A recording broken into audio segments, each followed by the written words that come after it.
Good morning, everyone. It is morning at the time I'm recording this audio slash video for my podcast and for my Facebook followers. How are you all doing? I hope your week is off to a wonderful start. I wanted to share some successes with you today so that you have a good sense of what success could look like in dating as defined within the Mindful Dating Intensive. So, success in dating means different things to different people. So I thought it would be really helpful for you to have an understanding of what success looks like from the perspective that I wrote up this program from. So I want to first share a little bit about how this program came to be, how I wrote it, and then I want to share with you two really amazing success stories that have happened within the past month or so. Maybe even within the past year. It just depends on how much time I have. So first of all, I want to share with you a little bit about how this all came up. So, 20 years ago, I was a psychiatrist for a hot second.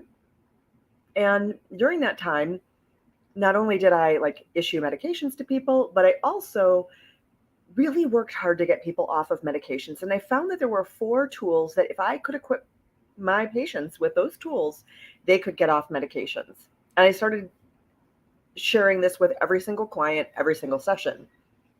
And eventually I thought, well, if I'm going to do this all the time, why don't I just do this life coaching thing and offer a group session where I can tell everybody all of these 4 skills at once, where I can teach these skills to groups of people instead of one at a time, over and over again. Then everybody can get together. And then the next thing that could happen if everybody were together in the same room was that they could share support. So I offered these same 4 skills over and over again. I went into the life coaching thing, but this is my bad, and this is me admitting a weakness. Back then, I was too proud to ask for help. I had no idea how to run the business end of a business, and so my life coaching thing didn't go anywhere. And instead of moving from being a psychiatrist to being a life coach, I ended up moving from being a psychiatrist to being an educator, and I taught at the college level for a number of years. I taught things like neuropsychology, intro to psychology, college success courses, how to change your behavior, health and wellness behaviors, all kinds of courses that would lead you to think, that when it came to dating, I would be able to figure out how to apply all that in my own life. But that wasn't the case. When I got divorced in 2003, I decided I was never going to get married again. I was like the epitome of bitter. Bitter was my new black. I stayed bitter for 16 years and I was never going to get married again. I swore to it. I have a friend who wrote it down on our calendar. And my commitment to staying single outlasted that friendship. So I was really committed to it. And then something happened. I watched Schitt's Creek. I watched David and Patrick fall in love, and I thought, wow, this is a beautiful story. This is exactly what I want. This finally gives me a vision of what I would like to have in my own life. I want my queer accepting, Jew accepting partner that's going to love me for everything I am, see me for who I am, grow with me, and that I can be messy with and heal with and grow with and stay with forever and just feel that bond. And I wanted that. And I decided that I wasn't going to let my ex former spouse dictate my current and future happiness. I wasn't going to let him take any more of my life than he had already taken. I decided he had had enough. He had the whole 15 years we were together. He had the next 16 years, and that was enough. I was going to get happy, and I was going to allow a happy partnership in my life because I deserve that. I deserve to be happy. And so do you, my friend. So do you. So if you're curious, oh, how did this shift happen? I hired a coach. And when I hired her, I had this super eureka moment. And my eureka moment was, holy crap, all she does is the basic coaching package. This is what I did when I was coaching people. These are the things I used to teach people, but it never occurred to me to use it in my dating life. Never thought about it. Plus, I didn't have a super structured path to go forward on. And I didn't have accompaniment. I didn't have support. I didn't have a community. And when I hired the dating coach, I got all that. I got her support. I had a program to follow, a process to follow, and I had a super supportive community of other women who were going through these same changes and these same transformations. And I had a few things that they didn't have. And I had a few things that my former dating coach didn't have. And I was able to supplement what I got from her with a few other things. And I decided, I have a lot to offer. Maybe I could do this. And not long after Matt and I fell in love, he was talking to me about his journey, his dating journey, and how he had been looking for someone just like me for 5 years, 5 whole years. He had been looking for someone like me, but I just wasn't in a place where I could be found. And I realized that nobody ever tells women that someone's out there looking for you. Women get fed this kind of bullshit scarcity mentality that you'll be lucky if you find a man. You'll be lucky if you find a partner of any kind. You will never find a woman unless you're ready to move in on the second date. You will never find a man unless you're under 25. It's just bullshit. Frankly, it's bullshit. Actually, it turns out men need and want love just as much as women do, and they are out there looking for it, and they're not finding it either. And part of the reason is that they're not a match for the love that they want, and part of the reason is that we're not a match. And by the way, gay chicks are out there looking for real love that doesn't involve moving in on the second date. So if you're queer, please know she's out there for you. And I've had queer clients who are conservative. I've had queer clients who are very religious, who feel that they're the only queer they know in their religious community. They feel like they're the only conservative or socially conservative queer they know. That's not true. You're not the only one. There's someone out there for you, but until you become a match for that person, you're not going to find them. And this becoming a match thing and finding them as a two-part story. Okay, so the first part of that story, I'm going to share with you like how Denee did it, because Denee followed the exact processes that I teach.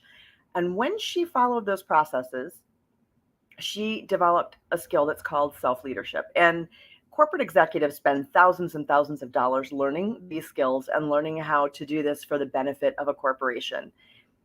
Denee learned how to do it for the benefit of her own soul. She learned how to do that. She got extremely clear on what her needs are, and she learned how to create a strategy to go out there, present herself, stay self-led, and ask for what she needed. And she will tell you, she was a shit show prior to joining the Mindful Dating Intensive. And after 12 weeks, way less of a shit show. And she realizes that, yeah, she's still got some work to do, but she was about a 1 of 10 in terms of her readiness to date and her readiness to welcome love into her life. And she's now at a 6 of 10. So she's really made tremendous progress, and she's already met somebody.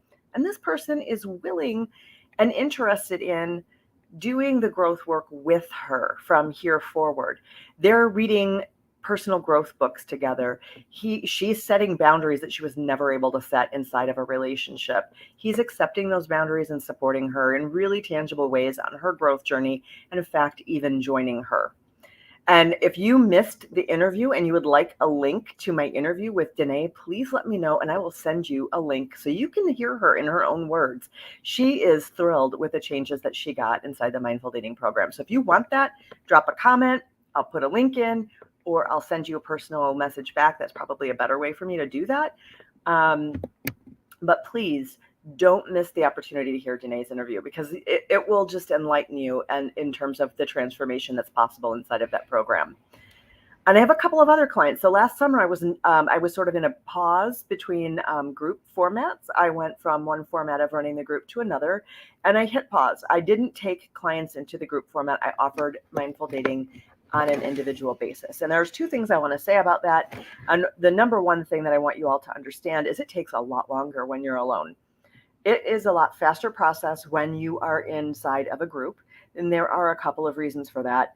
The biggest reason is that you have support of a group. Don't underestimate that. The group support helps you carry that load. It doesn't feel as heavy. It doesn't feel as scary. You already immediately know you're not the only one. And it's super calming for your whole emotional system to know that you have a tribe. You have a posse, you have a crew, whatever you want to call it. You've got people. And they're on your page and they're cheering you on.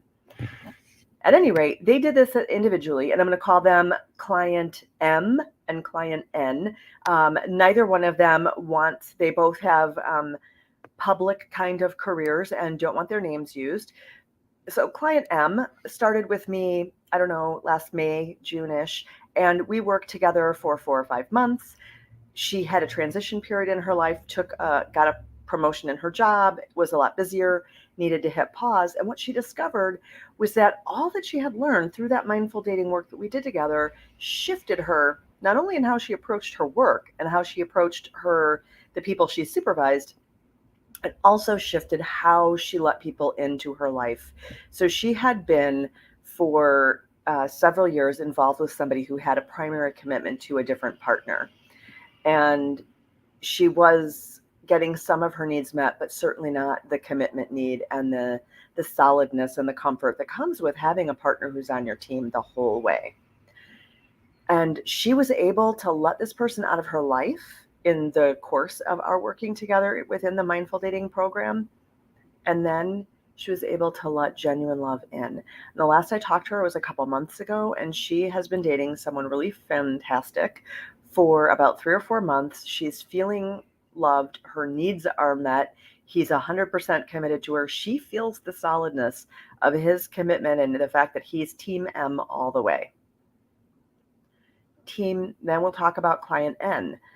Same thing. This client was referred by multiple people on the exact same morning. Like, she finally had an experience in dating where she realized enough's enough, and she had a couple of friends who were former clients of mine who know that I offer a referral bonus, and they know that I can help her. They had both worked with me in different capacities. They sent her my information, both of them, the same morning. So I woke up to a couple of different emails from a couple of different people referring one particular client to me. And she went ahead and dove in to the Mindful Dating Intensive. And again, we were working individually. This work took her 6 months.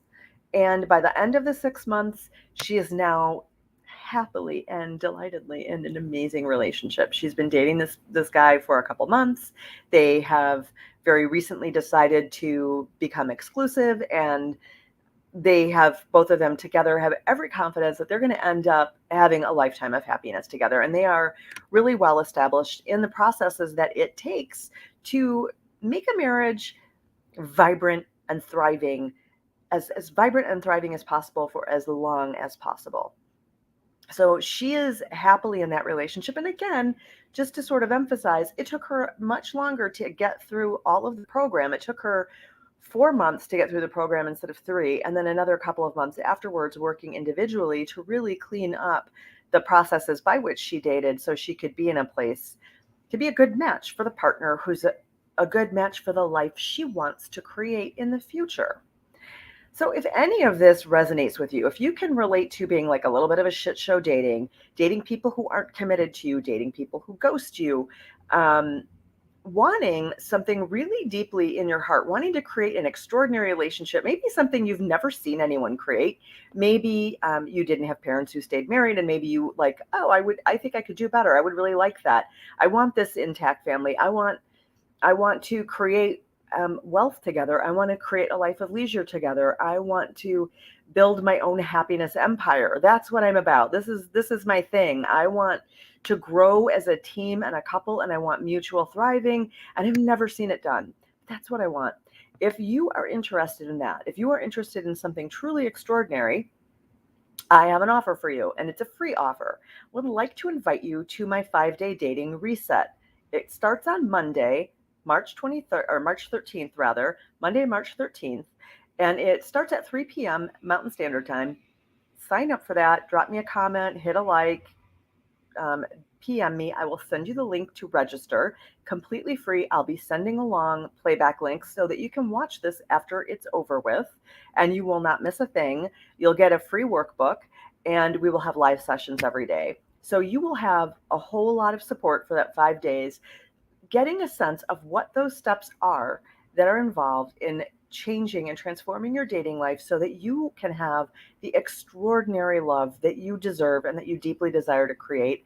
And I believe I'm very close to my time, but I want to say one last thing. I believe that this is actually sort of our next step in the evolution of consciousness. I don't think the next step is that we stop committing to people. I think the next step is that we commit to a team, we commit to a process We don't commit to a person. We don't abandon ourselves in the process of this commitment, but we commit to a process of mutual growth and thriving. And this, if this sounds appealing to you, I would love to help you on that journey. So please reach out. Let me get with you and get you into this 5-day dating reset so you can learn a little bit more about it. That's all my time for today. Y'all take care.